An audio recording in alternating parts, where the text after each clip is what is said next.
Bueno, siempre el transcurso del tiempo ha servido para serenar los espíritus, amansar los estados de ánimo. Eso se ha visto a lo largo del tiempo y sirvió para acuñar varias frases.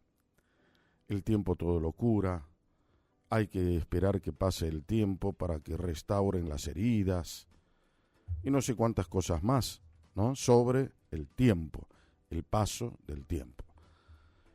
Y pareciera ser que en verdad es así, porque se van aclarando algunas cosas. Este cierre electoral, donde están en danza los nombres ya de los candidatos, y estas elecciones 2025, elecciones de medio tiempo, se han transformado en elecciones cruciales en la Argentina. Ahora yo le pregunto a la gente, ¿qué elección no fue crucial para la Argentina? Todas están tenidas de una importancia singular, porque evidentemente la Argentina transitó de crisis en crisis, y cualquier elección o movimiento en el tablero político significa que los mercados, entre comillas, examinen lo que le está pasando a la Argentina, que los acreedores de la Argentina examinen lo que le está pasando a la Argentina, que los inversores, entre comillas, examinen lo que le está pasando a la Argentina, que el contexto internacional examine lo que le está pasando a la Argentina, que los propios ciudadanos argentinos examinemos lo que le pasa a nuestro país y lo que nos pasa a nosotros mismos con las acciones que nosotros mismos ejecutamos. O sea, mira todo lo que te estoy diciendo, ¿no? Por eso siempre las elecciones han sido un motivo de especial cuidado, porque la Argentina transitó de crisis en crisis. Ese comportamiento pendular que tuvo el país a lo largo de mucho tiempo, un tiempo bien, otro tiempo mal, un tiempo bien, otro tiempo mal, ha sido repetitivo y sigue hasta el día de hoy, ¿eh? Entonces, otra vez, estas elecciones alcanzan, como decíamos al principio, una importancia bastante interesante, toda vez que el presidente Milei necesita reforzar las cámaras legislativas, porque muestra cada vez una gran debilidad política, tanto en el Senado como en la Cámara de Diputados de la Nación. Pero por si ganara en todas partes, igual va a seguir siendo una minoría, ¿no? Si ganase en todos lados, Milei, igual seguiría siendo una minoría, porque la gran mayoría está en Unión por la Patria y demás, algo que ya te comenté y que no es el objeto de la charla de hoy. Lo que sí quiero centrar un poco el panorama es en lo que nos puede pasar acá a los salteños. Ayer te comentaba cuáles son, ya por eso digo, haciendo uso del tiempo. Esto ocurrió el domingo, hoy es día martes, han transcurrido algunas horas y uno puede ver con esa equidistancia, con mayor nitidez, cómo se va aclarando un poco el panorama. Y bueno, vos tenés los que, por lo menos en mi opinión, van a alcanzar un grado de importancia en la elección. Está por un lado La Libertad Avanza, que tiene a Emilia Orozco en la categoría mayor y a Gonzalo Guzmán Coraita como dos candidatos a senadores nacionales, ¿no? Estamos hablando de La Libertad Avanza. El otro partido que me parece que tiene importancia acá es primero Los Salteños, que lleva a Flavia Rollón y a Ignacio Jarzum. Estamos hablando de la categoría senadores, Flavia Rollón e Ignacio Jarzum. El Partido de la Victoria lleva a un desgastado Leavi, que no ha podido tener una hegemonía a pesar de los años que lleva jurando lealtad al kirchnerismo. Eso no le sirvió para acumular el beneplácito de la jefa política que se inclinó por Urtubey.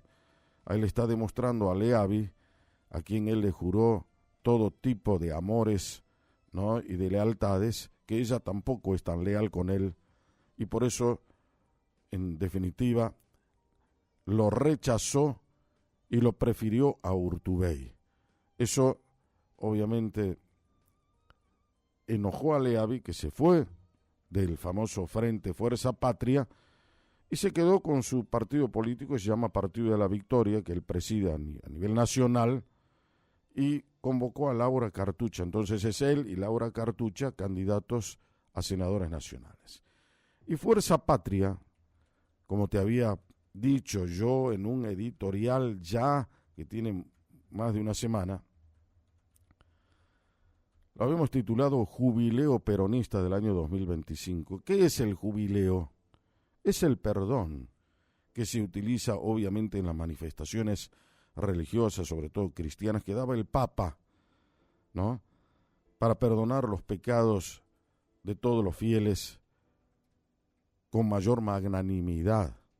Bueno, acá ese jubileo transportado al horizonte político significaba precisamente que un hombre como Urtubey, que se lo han dicho los propios peronistas, y ni hablar de los propios kirchneristas, que manifestaron su rechazo absoluto, contundente a su figura, precisamente por la conducta zigzagueante, poco coherente que ha demostrado, y que por esa misma razón lo terminaron rechazando. Pero aún así se alzó con esa candidatura de Fuerza Patria, candidato a senador nacional, juntamente a Nora Jiménez.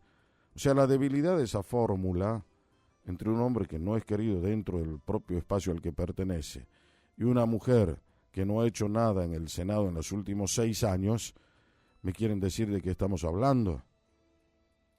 ¿De qué estamos hablando? De nada, es aire, es humo. La Unión Cívica Radical presenta a Natalio Iglesias y Graciela Morales, 2 ignotos desconocidos, con un sello partidario tan viejo que uno no sabe si lo recuerda porque es viejo o es capaz de olvidarlo precisamente por su vejez. A eso se ha reducido la Unión Cívica Radical. No tiene ninguna trascendencia, tampoco tiene ninguna expectativa con los candidatos que ha formulado, ni con el circuito político al que está destinado a recorrer. El FIT, que es Frente de Izquierda de los Trabajadores, lleva a Claudio del Pla, Daniela Planes, que han venido prometiendo a lo largo de la vida democrática de la Argentina una serie de cuestiones que les alcanza para llenar un 1, un 2%, y con eso se mantienen, por lo menos en el capricho de seguir haciendo política, ¿no? Que no tiene ningún tipo de trascendencia. Y los otros ni hablar. Bueno, en consecuencia, después de esto que te acabo de contar, todos aquellos que hablaron de la famosa polarización. ¿Qué quiere decir esa polarización? Hay 2 polos, un A y uno B, uno A y uno B. No sé si se va a dar en esta ocasión, pero si se da, no va a ser con Fuerza Patria, tampoco va a ser con el Partido de la Victoria. Yo creo que si hay polarización, se va a dar entre La Libertad Avanza y Primero los Salteños. ¿Por qué? Porque el pueblo de Salta alcanzó una madurez cívica y democrática importante. El elector se ha visto más sofisticado que en años anteriores. Esto puede ser un estímulo para que la gente vaya a votar. Que dejemos de hacer que la democracia, lejos de ser la representación de las grandes mayorías, ahora se convierta en una representación de minorías. Entonces, si hay verdadera polarización, bueno, va a ser ¿por qué? Porque estas 2 fórmulas, de Emilia Orozco y Flavia Rollón por el otro lado, son, digamos, las que pueden de alguna manera movilizar y motorizar al electorado, por el tipo de propuestas que ambas están lanzando, que allá muy lejos se juntan, porque son exactamente las mismas. Solamente creo que pueden variar en el modo de conseguir el objetivo y el propósito. Porque creo que ambas, tanto Orozco como Rollón, buscan lo mismo y representan lo mismo. Es decir, tienen el espíritu de ayudar a Salta, de representar los intereses de la provincia. Ahora el tema es cómo, a partir de qué herramienta se puede considerar eso, cómo llegamos al final del objetivo, cómo lo conseguimos, qué dejamos dentro y qué dejamos fuera, cómo intentamos custodiar, preservar, garantizar el patrimonio y los intereses de los salteños. Eso por un lado. Y por el otro lado, en el caso de los senadores, es muy importante que trabajen mano a mano, codo a codo, con el Ejecutivo Provincial, que interpreten a quien tiene hoy la tarea de guiar los destinos de la provincia. Y el que guía los destinos de la provincia tiene que saber perfectamente cómo es el tablero político y qué quiere la ciudadanía. Por alguna razón votaron también a Milei. Ese famoso sectarismo de que los gobernadores van por un lado y el gobierno nacional va por otro, es absolutamente inconducente para los propósitos que tiene la provincia de Salta y también la nación.